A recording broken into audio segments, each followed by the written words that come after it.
മെസ്സിയും അർജന്റീന ടീമും കേരളത്തിൽ അടുത്ത വർഷം കളിക്കാനെത്തും എന്ന പ്രഖ്യാപനം നടത്തുകയായിരുന്നു കായികമന്ത്രി വി അബ്ദുറഹ്മാൻ അദ്ദേഹത്തിന്റെ വാക്കുകളിലേക്ക്. കായിക ഇനങ്ങളെ കൂടുതൽ പ്രോത്സാഹിപ്പിക്കുക എന്നുള്ളതിൻ്റെ ഭാഗമായിട്ടാണ് ഇപ്പോൾ അർജന്റീനിയൻ നാഷണൽ ടീമിനെ കേരളത്തിലേക്ക് ക്ഷണിക്കുന്നതിന് വേണ്ടി സ്പെയിനിൽ വെച്ച് ടീമിൻ്റെ ബന്ധപ്പെട്ടവരുമായി സംസാരിക്കുകയും 2025 ഇന്ത്യയിൽ അർജന്റീനിയ മാച്ച് ഒരു സൗഹൃദ മത്സരം നടത്താമെന്ന് അവർ സമ്മതിക്കുകയും ചെയ്തു. ലോകത്ത് തന്നെ ഒന്നാം നമ്പർ ടീമായിട്ടുള്ള അർജന്റീന മെസ്സി അടക്കമുള്ള നാഷണൽ ടീം ഇവിടെ വരികയാണ്. ഇതുമായി ബന്ധപ്പെട്ടുള്ള ഔദ്യോഗികമായിട്ടുള്ള ഒരു പ്രഖ്യാപനം അത് അർജന്റീനയാണ് നടത്തേണ്ടത്. അവർ അടുത്ത 1.5 മാസത്തിനകം ഒരു കേരളത്തിൽ വരും. കേരളത്തിൽ വന്നതിന് ശേഷം ഔദ്യോഗികമായി സർക്കാരും അർജന്റീനൻ നാഷണൽ ടീമും സംയുക്തമായിട്ടുള്ള ഒരു പ്രഖ്യാപനം നടത്താനാണ് ഇപ്പോൾ തീരുമാനിച്ചിട്ടുള്ളത്. മഹേഷ് പോലൂർ ന്യൂസ് ഡെസ്കിൽ നിന്ന് ചെയ്തു. മഹേഷ്, എവിടെയൊക്കെ ആയിരിക്കും വെന്യൂ?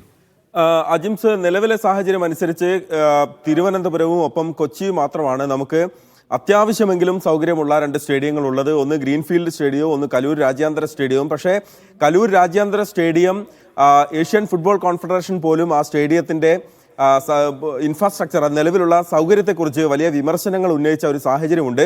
അതുകൊണ്ട് തന്നെ അതിൻ്റെ പൂർണ്ണമായും ആ സ്റ്റേഡിയത്തിൻ്റെ നിർമ്മാണം തൊട്ട് ബാക്കിയുള്ള കാര്യങ്ങളിലൊക്കെ തന്നെ വീണ്ടും ഒരു പുനരാലോചന അക്കാര്യത്തിൽ വേണ്ടി വരും എന്നുള്ളതാണ്. നേരത്തെ അണ്ടർ-17 ലോകകപ്പ് ആ സ്റ്റേഡിയത്തിൽ നടന്നിട്ടുണ്ട്. പക്ഷേ ഈ ലോക താരങ്ങൾ വന്ന് കളിക്കുമ്പോൾ ഫിഫയുടെ പ്രത്യേകിച്ച് അവരുടെ മാനദണ്ഡങ്ങൾ കാക്കേണ്ടതുണ്ട്. അതുകൊണ്ട് തന്നെ ഏതൊക്കെ സ്റ്റേഡിയങ്ങൾ ഒരുക്കും എന്നുള്ള കാര്യത്തിൽ നമുക്ക് മുന്നിലുള്ളത് ഇപ്പോൾ നിലവിൽ ഈ പറയുന്ന 2 സ്റ്റേഡിയങ്ങൾ മാത്രമാണ്. പൂർണ്ണ സൗകര്യത്തിൽ ഒരു മത്സരം നടത്താൻ ഫിറ്റായിരിക്കുന്ന സ്റ്റേഡിയം. പക്ഷെ അത് തന്നെ ആ മത്സരം നടത്താൻ ഫിറ്റാണോ എന്ന് ചോദിച്ചാൽ ഒരു പക്ഷേ അല്ല എന്ന് പറയേണ്ടി വരും. തിരുവനന്തപുരം ഗ്രീൻഫീൽഡ് സ്റ്റേഡിയം നേരത്തെ പറഞ്ഞതുപോലെ തന്നെ അത് കേരള ക്രിക്കറ്റ് അസോസിയേഷനാണ് മെയിൻറ്റെയിൻ ചെയ്യുന്നത്. അതിന് ഒത്ത നടുക്ക് ക്രിക്കറ്റ് പിച്ചുകളുണ്ട്. അത് പൂർണ്ണമായും എടുത്തു മാറ്റേണ്ട സാഹചര്യങ്ങളൊക്കെ വരും. അതായത് വിപുലമായ ഒരുക്കം ഇൻഫ്രാസ്ട്രക്ചർ മേഖലയിൽ വേണ്ടി വരും എന്നുള്ളതാണ്. ഗ്രൗണ്ട് സംബന്ധിച്ച കാര്യത്തിൽ മാത്രം വേണ്ടി വരും എന്നുള്ളതാണ്. ഒപ്പം തന്നെ പരിശീലനം നടത്താനുള്ള ഗ്രൗണ്ടുകൾ, അതിനുള്ള സൗകര്യങ്ങൾ ഉണ്ടോ എന്നറിയില്ല. ഒരു പക്ഷേ പരിശീലനം ഈ മൈതാനങ്ങളിൽ തന്നെ നടക്കുമായിരിക്കും.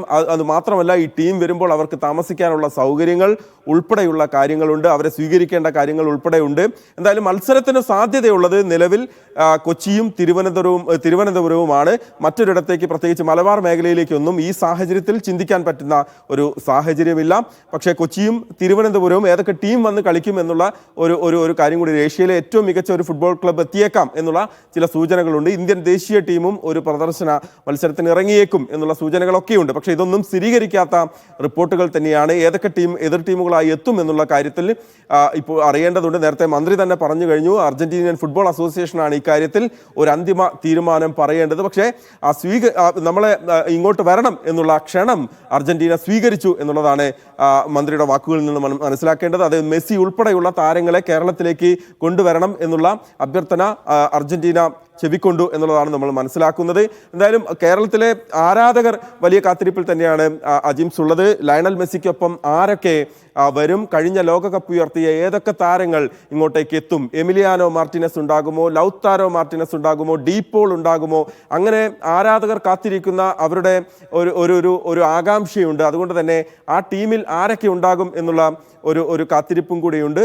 അതിനൊക്കെ അപ്പുറത്താണ് ആ ടീമിൽ അർജന്റീനിയൻ ടീം ഒന്നിച്ചു വരുമ്പോഴും അതിൻ്റെ മുന്നിൽ നിൽക്കുന്ന ലയണൽ മെസ്സിയിലേക്ക് മാത്രമാകും ഒരു പക്ഷേ നമ്മുടെ കണ്ണുകൾ പോകുക.